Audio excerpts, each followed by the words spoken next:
এই ভিডিওতে আমরা 100টা ওয়েল খনন করতে চলেছি। ও জল জল ও ও মাই গড! তোমরা দেখতে পাচ্ছ কেনিয়ার একটা ছোট্ট গ্রামের লোকেরা জলের সরবরাহ পেল, তাও আবার মাত্র 1 সেকেন্ডের মধ্যে। একটা হয়ে গেছে, আরো 99টা ওয়েল খনন করা বাকি আছে। তোমাদের এই ভিডিওটা দারুণ লাগবে। এই 100টা ওয়েল মিলিয়ে 500,000-এরও বেশি মানুষকে পরিশ্রুত পানীয় জল সরবরাহ করতে চলেছে। তারপর আমরা কেনিয়ার এই অংশে বেশ কিছু ওয়েল খনন করবার পরে আমরা কিছুটা দক্ষিণে নেইরির স্কুলগুলোতে গেলাম, আর অবশ্যই বলবো তারা আমাদের দেখে খুব খুশি হয়েছিল। তোমরা সবাই কেমন আছো? আমি এতটা আশাই করিনি। সবাইকে স্বাগত জানানোর জন্য ধন্যবাদ। আমি বুঝতে পারছি না কি করে রিঅ্যাক্ট করব। তোমাদের সকলকে ধন্যবাদ জানাই। আমরা আসার জন্য এই গ্রামে একটা ওয়েলকাম সেরিমনি হয়ে গেল, আর নোলান তার মধ্যে অংশ নিয়ে নিল। তার মধ্যে নোলানকে দেখতে সবথেকে অকওয়ার্ড লাগছে, আর এগুলো দেখতে আমার খুবই ভালো লাগছে। আর যখন আমরা স্কুলগুলো ঘুরে দেখলাম, দেখো একজন গেস্ট এসেছে। কেমন আছো তোমরা? তোমাদের সব ঠিকঠাক চলছে তো? তোমরা সবাই ভালো থেকো। একজন টিচার আমাদের দেখালো কিভাবে সবাই জল আনে। সেটা এই নদীটা থেকে, যার জল খাবার একদমই উপযুক্ত নয়। এখান থেকেই ছাত্রছাত্রীরা জল খায়। হ্যাঁ এটা তো পাগলামি। হ্যাঁ, আপনি জানেন স্টুডেন্টদের ডায়রিয়া, টাইফয়েড, নানা রকম ইনফেকশন হতে থাকে, কারণ আমরা এই জল ব্যবহার করে থাকি। তাই আমরা ওদের যতটা সম্ভব চেষ্টা করি যত্নে রাখার, কিন্তু আপনারা দেখতেই পাচ্ছেন যে কি অবস্থা। কিন্তু জীবনে বাঁচার জন্য জল তো লাগেই। এই পরিস্থিতিটা দেখে আমাদের খুবই খারাপ লাগলো। এই অস্বাস্থ্যকর জল খাওয়ার ফলে বাচ্চাদের জীবন ঝুঁকিপূর্ণ হয়ে যায় এবং কখনো কখনো সংক্ষিপ্ত হয়ে পড়ে। কিন্তু অন্তত এই গ্রামের জন্য আমরা এই পরিস্থিতিটাকে বদলাতে চলেছি। আমার মনে হয় না এটা আমার মাথায় ফিট হবে। আমার মাথাটা অনেক বড়। দেখা যাক আমরা জল খুঁজে পাই কিনা। ও ও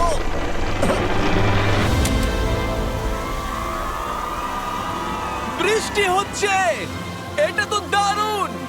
মাটির উপরে জল উঠে আসার পরে সেগুলো ধরে রাখার জন্য আমরা এই বড় ব্যারেলগুলোকে নিয়ে এসেছি, যেগুলো ওয়াটার টাওয়ারের উপরে ফিট করা হবে। এই গ্রাম এবং প্রতিবেশী গ্রাম যে শুধু পরিষ্কার জল পাবে তাই নয়, বরং জলের প্রেসারও অনেকটাই বেশি পাবে। তার মানে হলো তাদের আর অপরিষ্কার জলে জামা কাপড় কাচতে হবে না। নাও টানো। নোলানের মায়ের সঙ্গে তুলনা করলে এটা কত ভারী হবে? প্রায় 2টো নোলানের মায়ের সমান। ওহ গড! ভাই আমি কিন্তু তোমাকে এখান থেকে ফেলে দেবো। ঠিক আছে, হয়ে গেছে। হ্যাঁ, রেখে দাও। আমরা কেনিয়াতে আরো 20টা ওয়েল খনন করলাম, আর সেটা করবার পরে আরে এখানে তো আরেকটা ওয়েল হয়ে গেছে। চিন্তা করো না, আমার আরেকটা জুতোতে আরো বেশি জল আছে। আর এটা দেখাবো আমরা প্রথম 29টা ওয়েল কিভাবে খনন করলাম। আমরা একটা বড় ড্রিল মেশিন দিয়ে মাটির গভীরে কয়েকশো ফুট নিচ অব্দি খনন করলাম, আর একটা পরিশ্রুত পানীয় জলের বিশাল উৎসের সাথে জুড়ে দিলাম। তারপরে আমরা পাইপের সাথে এটাকে জুড়ে দিলাম, যাতে আফ্রিকার সবাই এই জল খেতে পারে আর সেটা তুলতে পারে ঠিক এই রকম ভাবে। দেখা যাক এটা কিরকম খেতে। জলের মতোই। এই 5 গ্যালনের ড্রামটা ভরতে আমার 1 মিনিট সময় লাগলো। এখান থেকে একদিনে কত জল তোলা যেতে পারে? একদিনে প্রায় 3600 গ্যালন জল। এই ওয়েলটা এই গ্রামের শুধুমাত্র 400 বাচ্চার জন্যই নয়, বরং এই স্কুলের প্রতিবেশী গ্রামগুলোর বাচ্চারাও এই জল ব্যবহার করতে পারবে। আমাদের জল দেওয়ার জন্য থ্যাংক ইউ। হ্যাঁ, থ্যাংক ইউ কি আছে। এটা প্রায় 30 বছর ধরে অনবরত জল সরবরাহ করবে। আপনারা হয়তো এটা ভাবছেন যে এই বিশাল কর্মকাণ্ডের জন্য গভর্নমেন্টের সাহায্য নেওয়া হয়েছে, কিন্তু এটা সত্যি নয়। এই সমস্যার সমাধান করা সম্ভব হয়েছে কারণ মানবতা সর্বদা পাশে এসে দাঁড়ানোর চেষ্টা করেছে। তোমার সাকসেসের পেছনে রহস্যটা কি? সত্যি বলতে, তুমি যা ভালোবাসো তা সততার সাথে করতে থাকো, আর তুমি বুঝতেও পারবে না সাকসেস কখন চলে এসেছে। দেখো, এটাকে আমি একদম কাছে নিয়ে আসছি। আমাদের দেখতে পাচ্ছো? এটা দারুণ, তাই না? হ্যাঁ। ওপরে তাকাও, দেখো রেকর্ড হচ্ছে। ঠিক আছে, আমি এটাকে আরো কাছে আনছি। এই দেখো।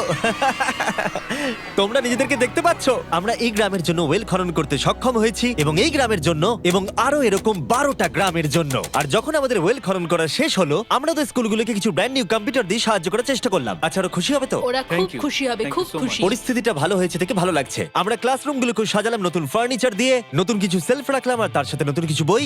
সব স্টুডেন্টদের একটা করে সকার বল দিলাম। এটার জন্য ধন্যবাদ। Thank you, Mr. Beast. আর তাছাড়া প্রত্যেকটা ক্লাসে একটা করে হোয়াইট বোর্ড আর একটা করে প্রজেক্টর দিলাম। তোমাদের এই প্রজেক্টর ভালো লেগেছে? আচ্ছা।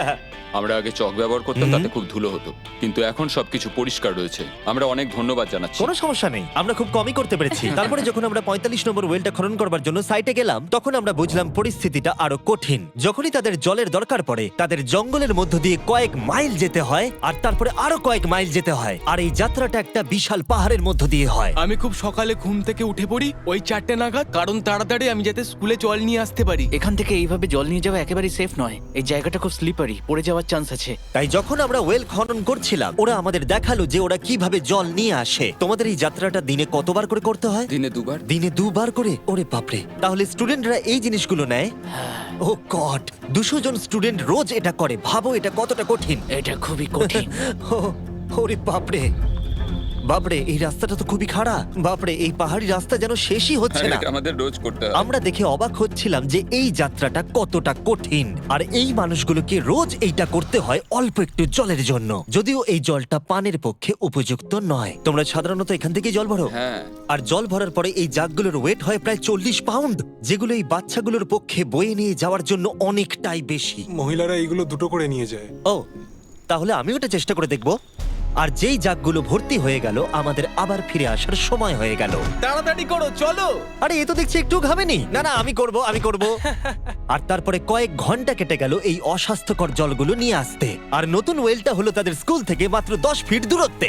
তাহলে এরা এখন এখানেই জল ভরতে পারবে। আমি খুবই ক্লান্ত।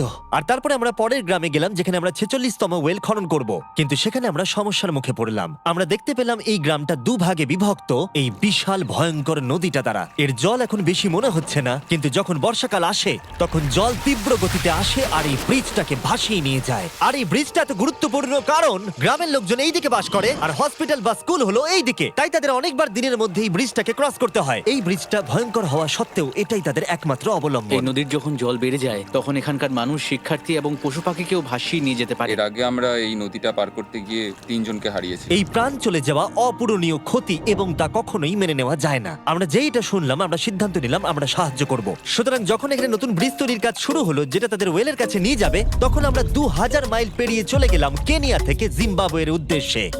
আমরা আফ্রিকাতে 1 সপ্তাহেরও বেশি রয়েছি এবং আমাদের আরো ওয়েল খনন করতে হবে। তোমার গা থেকে গন্ধ বেরোচ্ছে। এটা অদ্ভুত, কিন্তু আজকে আমি স্নান করেছি। Wow! ঠিক আছে, আমাকে শেষ করতে দিলে আমি হাত ধরে নামিয়ে নেবো। তোমরা কি আমাকে বাকি ওয়েলগুলো খনন করতে সাহায্য করবে? ঠিক আছে। হ্যাঁ। আমাদের প্রথম কাজ ছিল একটা লোকাল হসপিটাল ঘুরে দেখা, যেটার ভীষণভাবে পরিষ্কার পানীয় জলের দরকার ছিল। ভেতরে ঢোকার পর আমরা বুঝতে পারলাম এই গ্রামগুলোর উপরে এই হসপিটালটার প্রভাব কতটা বেশি। এক বছরে এখানে কতগুলো সন্তানের জন্ম হয়? এক মাসে মোটামুটি 50টা বাচ্চা। মানে বছরে 600 জনের জন্ম হয়। ওয়াও! কিন্তু দুর্ভাগ্যবশত অন্তঃসত্ত্বা মহিলাদের পানীয় জল পেতে কয়েক মাইল হেঁটে যাতায়াত করতে হয়, আর তারপরে এই ভারী বাকেটগুলোতে করে জল বয়ে নিয়ে যেতে হয়। যাই হোক, ভালো খবর হলো এটা, আমরা একটা নতুন মডার্ন ওয়েল পাম্প কনস্ট্রাকশন করছি। ভালো করে, ওদিকটা। এখন যেটা প্রয়োজনীয় সেটা হলো এগুলোকে চালু করা। যাই হোক, নোলান, তুমি কি তৈরি? আমি তৈরি। ওভার। একটা ড্রামাটিক জুম ইন করো। নোলান, আমি বাটন প্রেস করলাম, জল কি পড়ছে? জল পড়ছে। তোমরা একবার গিয়ে দেখবে নাকি? হ্যাঁ, চলো যাওয়া যাক। আমার ভালো লাগছে যে মানুষকে আর জলের জন্য বেশি দূর যেতে হচ্ছে না। এর থেকে ভালো জিনিস আর কিছু হতেই পারে না। এখানে নোলান খুবই ভালো ডান্স করতে পারে, ও তোমাদের সাথে নাচবে। আমাকে সবসময় নাচ করতে কেন বলে? দেখো ও কি করছে। হে ভগবান, আমি আমি আমি এটা আর দেখতে পাচ্ছি না। পরিশ্রুত পানীয় জলের সরবরাহ নিশ্চিত করে দেখলাম এই গ্রামের অনেক স্টুডেন্টদের যাতায়াত করতে সমস্যা হয়। তাই আমি ডিসাইড করলাম সবাইকে নতুন বাইসাইকেল দেব। আমি জানি এখানে অনেক বাচ্চা আছে, কিন্তু আমাদের কাছে অনেক বাইসাইকেলও আছে। পরিষ্কারভাবে বলে দিই আমি সাইকেল চালাতে পারি না, জিমি শুধু সাইকেল বিতরণ করতে পারে। কোনোদিন চালাতেই শিখিনি। চলো তোমাদের নতুন সাইকেলগুলো চালাও দেখি। 3, 2, 1, চলো। সবাই আমাকে বেরিয়ে যাচ্ছে। খুব সাবধানে, আমি কিছু চালাতে পারি না, কারোর সঙ্গে আমার ধাক্কা লাগবে। তুমি কি চালাবে এটা? ঠিক আছে, যাও চালাও। ঠিক আছে। সাইকেল বিতরণ করবার পরে আমরা ওয়েল খনন করা চালিয়ে গেলাম যতক্ষণ আমরা পৌঁছলাম। ওয়েল নম্বর 69। এই সোলার পাওয়ার্ড ওয়েলগুলো বিশেষভাবে ডিজাইন করা হয়েছে গ্রামের কৃষকদের জন্য, চাষের জন্য প্রয়োজনীয় জল সরবরাহের পাশাপাশি শস্য এবং গবাদি পশুর জন্য, এমনকি ড্রাই সিজনেও আর কোনো বিদ্যুৎ ছাড়াই। প্রত্যেকটা প্যানেল 200 ওয়াটের। এটা পাম্পের সাথে অ্যাটাচ করা আছে। এই পাম্পটা প্রতি ঘন্টায় 5000 লিটার জল তোলে। বলতে গেলে এই গ্রামে আমরা আনলিমিটেড জল পাচ্ছি। এটা দুর্দান্ত। জিম্বাবুয়ে থেকে চলে আসবার পরে আমরা চেয়েছিলাম আফ্রিকার সমস্ত জায়গায় জল পৌঁছে দিতে, তাই আমরা আরো ওয়েল খনন করলাম উগান্ডাতে, সোমালিয়াতে এবং ক্যামেরুনে। যদি আপনারা আরো বেশি দেখতে চান তাহলে আমরা খুব তাড়াতাড়ি ফিলান্থ্রপিতে আরেকটা ভিডিও আনতে চলেছি। এই গ্রামগুলোতে সময় কাটিয়ে আমি পানীয় জলের উৎসের গুরুত্ব কতটা তা বুঝতে পেরেছি। কি করে এটা চাষে সাহায্য করে, ফসল ফলাতে, কিভাবে হসপিটালের জন্য পরিষ্কার পরিবেশ তৈরি করে, এবং সবথেকে গুরুত্বপূর্ণ হলো পরবর্তী প্রজন্মের শিশুদের জন্য একটা সুস্বাস্থ্যকর জীবন উপহার দেওয়া এবং তাদের ভবিষ্যৎ সুনিশ্চিত করা আমরা বিশুদ্ধ পানীয় জল পেতে অনেক অপেক্ষা করেছি। জল হলো জীবন। এবং স্থানীয়দের সাহায্য নিয়ে আমরা নতুন ব্রিজটা তৈরি করতে সফল হয়েছি, যেটা এই গ্রামবাসীরা পরবর্তী 100 বছর ব্যবহার করতে পারবে। আমাদের জীবন এখন সুরক্ষিত, আমরা সব একসঙ্গে থাকতে পারবো, দুশ্চিন্তা দূর হয়ে গেছে। এই ভিডিওতে আমরা 100টা ওয়েল খনন করে অনেকের জীবন বদলে দিয়েছি, কিন্তু এটা যথেষ্ট নয়। তাই এই ভিডিও ছেড়ে যাওয়ার আগে আমি রিকোয়েস্ট করছি beastphilanthropy.org/wales এ যান, অথবা ডেসক্রিপশনের লিংকে গিয়ে সম্ভব হলে কিছু টাকা ডোনেট করুন। আমরা এই ভিডিও থেকে 1 টাকাও প্রফিট করছি না, আমরা এখান থেকে পাওয়া টাকার পুরোটাই কাজে লাগিয়ে দেবো ওয়েল খনন করতে, যেটা তোমরা ভিডিওতে দেখলে পৃথিবীর চারিদিকে। আমি জানি এটা শুনতে খুবই অদ্ভুত যে একটা ইউটিউবার এই সবগুলো করছে, কিন্তু কাউকে তো এটা করতেই হবে। কিন্তু জানি না এটা কারা করবে, তাই আমরা করছি। আমরা যতটুকু করতে পেরেছি তাতে অনেকের জীবন বদলে যাবে বলে আশা করছি। আর ফাইনালি 100তম ওয়েল। ও মাই গড, আমাকে ক্ষমা করে দাও।